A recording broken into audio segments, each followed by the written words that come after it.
Hello guys, দেখতেই পাচ্ছেন যে মিল্ক কটন 4 প্লাই উল।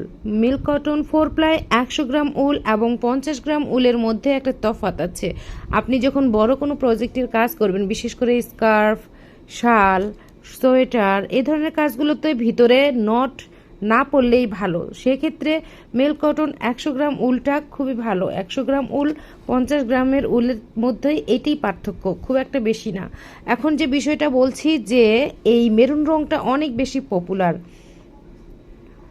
বিভিন্ন ধরনের শেড দেখতে দেখতে আমি টায়ার্ড হয়ে গেলাম। যাই হোক, 4 প্লাই মিল্ক কটন উলের জন্য যেই হুকগুলি ব্যবহার করতে হয় সেটা হলো এই যে দেখতেই পাচ্ছেন 4 mm, 3.5 mm, 3 mm, 2.5 mm। এটা হলো এই মিল্ক কটন 4 প্লাই উলের সম্ভাব্য কাটা। এখন আপনার প্রজেক্ট অনুযায়ী আপনি আপনার কাটাকে সিলেক্ট করুন এবং শুরু করে দিন আপনার নতুন একটি উইন্টার প্রজেক্ট।